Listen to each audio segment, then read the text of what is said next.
Quickly. Her husband is Ben Falcone, who's a very funny guy, and I think is probably better suited to be a funny character in movies along with Melissa McCarthy. So he wrote and directed this. Yeah. And he's done a couple of films with Melissa McCarthy that all get ripped to shreds and that usually aren't very good. Yeah. So maybe that's not his thing. But like as the federal agent in Bridesmaids on the plane, that's, did you end up watching the one with Melissa McCarthy where it's like super intelligence or whatever? I did. I enjoyed it. It was cute. Yeah. Did Ben Falcone have anything to do with that? I don't. You know what? I don't know. Right. I don't know. They collab a lot, obviously. Yeah. But I have a legit crush on Octavia Spencer. There you think go. she is the cutest thing, man. Then watch that movie Ma. She's naughty. Oh, yeah. All right, then one more. Voyagers opens this weekend. Sci-fi thriller starring Colin Farrell, Ty Sheridan, and Lily Rose Depp. Go ahead. All right. I was going to put it to rest, but... Lily legs, Lily. With the future of the human race in danger, a group of young men and women bred for enhanced intelligence and to suppress emotional impulses embark on an expedition to colonize a distant planet.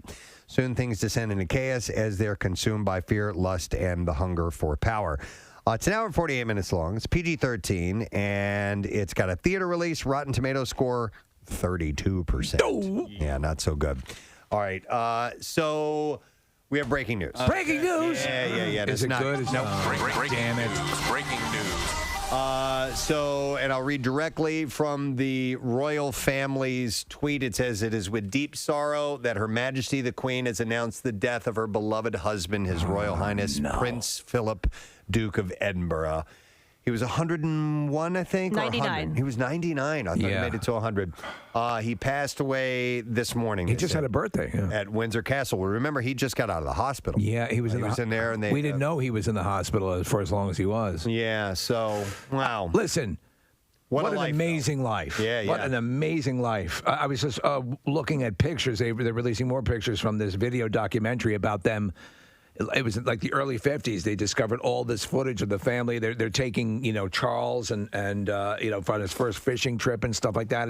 It's amazing to see, especially in light of The Crown. If you would like to get a Cliff's Notes version of who Prince Philip, was, we can use that term now, then watch that first season of The Crown. Yeah. It delves into his introduction into the family and some of the hurdles he had to overcome to be a part of that family. Also, some of the scandalous things that he was a part of and so on.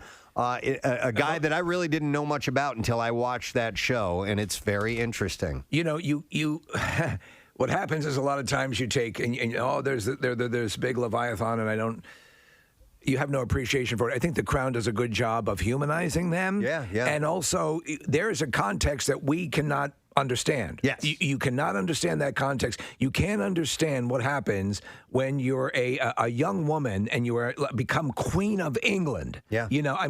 That's... And what comes along with that, and the demands, it's incomprehensible. And he had real tragedy in his life. I mean, he had some awful things happen to him as a young man and as a teenager and young adult. And what a life the guy's led. It's a century,